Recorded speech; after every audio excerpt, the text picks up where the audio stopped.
Good afternoon ninth Hindi medium के student. आज हम सामाजिक विज्ञान में इतिहास में पार्ट 1 फ्रांसीसी क्रांति का आगे का भाग पढ़ेंगे। अभी तक हमने बहुत कुछ इसमें देखा कि किस प्रकार से फ्रांसीसी क्रांति हुई और फ्रांस में किस प्रकार से गणतंत्र की स्थापना की गई और आतंक का राज खत्म हुआ। आज हम पढ़ेंगे डायरेक्टरी शासित फ्रांस। जोकोबिन सरकार के पतन के बाद उसके अंत के बाद मध्य वर्ग के संपन्न तबके के पास सत्ता आ गई। अब इसमें एक वर्ग उभर कर आया, वो वर्ग कौन सा था? मध्य वर्ग, जो बहुत ही संपन्न था। नए संविधान के तहत संपत्तिहीन तबके को मताधिकार से वंचित कर दिया गया था। इस संविधान में दी गई विधान परिषदों का प्रावधान था। इन परिषदों ने 5 सदस्यों वाली एक कार्यपालिका, जिसे डायरेक्टरी को नियुक्त किया गया। उसे क्या कहा गया? डायरेक्टरी। इस प्रावधान के जरिए जोकोबिनों के शासनकाल वाली एक व्यक्ति केंद्रित कार्यपालिका से बचने की कोशिश की गई। डायरेक्टरों का झगड़ा अक्सर कहाँ होता था? विधान परिषद में होता था। तब परिषद उन्हें क्या कर देती थी? बर्खास्त करने की चेष्टा करती रहती थी। अब डायरेक्टरी की राजनीतिक अस्थिरता ने सैनिक तानाशाह नेपोलियन बोनापार्ट के उदय का मार्ग ही आसान कर दिया। उसका रास्ता आसान हो गया था इस प्रकार की घटना से।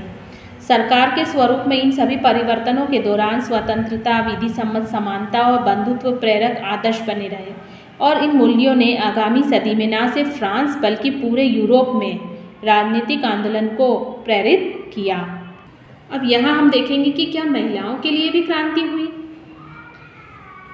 तो महिलाएं शुरू से ही फ्रांसीसी समाज में इतने अहम परिवर्तन लाने वाली गतिविधियों में सक्रिय रूप से शामिल थी। उन्हें उम्मीद थी कि उनकी भागीदारी क्रांतिकारी सरकार को उनका जीवन सुधारने हेतु ठोस कदम उठाने के लिए प्रेरित करेगी, ऐसा महिलाओं का मानना था।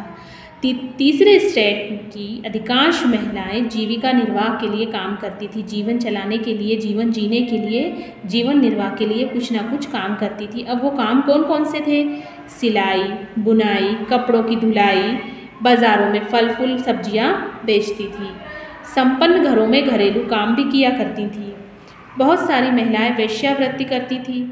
अधिकांश महिलाओं के पास पढ़ाई लिखाई और व्यावसायिक प्रशिक्षण के मौके ही नहीं थे। उन्हें ये मौका ही नहीं मिला था कि वो पढ़ाई लिखाई कर सके या कोई व्यावसायिक प्रशिक्षण ले सके। केवल कुलीनों की लड़कियां, जो बड़े घर की लड़कियां थीं, तथा तीसरे स्टेट के जो धनी परिवारों की लड़कियां थीं, उन्हें ही कॉन्वेंट में पढ़ाई के लिए भेजा जाता था। वही वहाँ पर पढ़ पाती थी।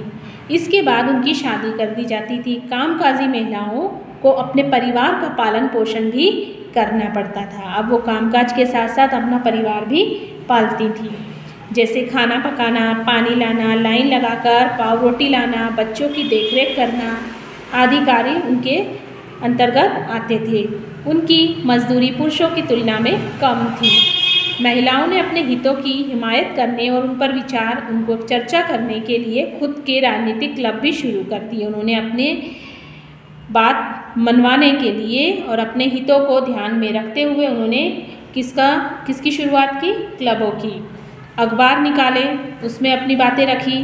फ्रांस के विभिन्न नगरों में महिलाओं के लगभग 60 क्लब अस्तित्व में आए। देखने को जब हम देखते हैं तो महिलाओं के कितने क्लब थे वहाँ पर? 60। उनमें से the society of revolutionary and Republican women सबसे मशहूर क्लब माना जाता था। उनकी एक प्रमुख मांग यह थी कि महिलाओं को पुरुषों के समान राजनीतिक अधिकार प्राप्त होने चाहिए। महिलाएं इस बात से निराश हुई कि 1791 के संविधान में उन्हें निष्क्रिय नागरिक का दर्जा दिया गया था। महिलाओं ने मताधिकार, असेंबली के लिए चुने जाने तथा राजनीतिक पदों की मांग रखी। उनका मानना था कि तभी नई सरकार में उनके हितों का प्रतिनिधित्व हो पाएगा। इसलिए ये सारी बातें उन्होंने अपने हितों को ध्यान में रखते हुए असेंबली में भी रखी। प्रारंभिक वर्षों में क्रांतिकारी सरकार ने महिलाओं के जीवन में सुधार लाने वाले कुछ कानून लागू किए। सरकारी विद्यालयों की स्थापना के साथ ही सभी लड़कियों के लिए स्कूली शिक्षा को अनिवार्य बना दिया गया। अब पिता उन्हें उनकी मर्जी के खिलाफ शादी के लिए बाध्य नहीं कर सकते थे। शादी को स्वैच्छिक अनुबंध माना गया और नागरिक कानूनों के तहत उनका पंजीकरण किया जाने लगा।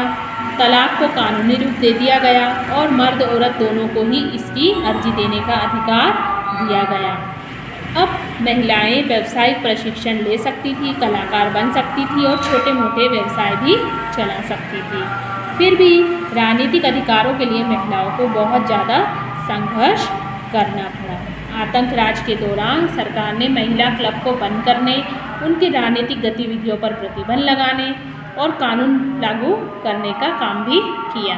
कई जानी मानी महिलाओं को गिरफ्तार कर लिया गया और उनमें से कुछ को फांसी पर भी चढ़ा दिया गया। मताधिकार और समान वेतन के लिए महिलाओं का आंदोलन अगली सदी में भी अनेक देशों में चलता रहा है। मताधिकार का संघर्ष 19वीं सदी के अंत एवं 20वीं सदी के प्रारंभ तक अंतर्राष्ट्रीय मताधिकार आंदोलन के लिए जारी रहा। क्रांतिकारी आंदोलन के दौरान फ्रांसीसी महिलाओं की राजनीतिक सरगर्मियों को प्रेरक यानी स्मृति के रूप में जिंदा रखा गया, याद के रूप में जिंदा रखा गया। अंततः सन 1946 में फ्रांस की महिलाओं ने मताधिकार हासिल कर लिया। अब यहाँ पर क्रांतिकारी महिला ओलंप दे गूज का जीवन के बारे में बताया है। ये इनका पिक्चर है, ये 1748 से 1793 तक का। ओलंप दे गूज क्रांतिकालीन फ्रांस की राजनीतिक रूप से सक्रिय महिलाओं में सबसे महत्वपूर्ण मानी जाती थी। उन्होंने संविधान तथा पुरुष नागरिक अधिकार घोषणा पत्र का विरोध किया क्योंकि उसमें महिलाओं को मानव मात्र के मूलभूत अधिकारों से वंचित रखा गया। इसलिए उन्होंने 1791 में महिला एवं नागरिक अधिकार घोषणा पत्र तैयार किया, जिसे महारानी और नेशनल असेंबली के सदस्यों के पास यह मांग करते हुए भेजा गया कि इस पर कार्रवाई की जाए। उन्होंने महिलाओं के हक के लिए, हित के लिए, अधिकारों के लिए ये घोषणा पत्र तैयार किया था। 1793 में ओलंप दे गूज ने महिला क्लबों को जबरदस्ती बंद कर देने के लिए जैकोबिन सरकार की आलोचना भी की।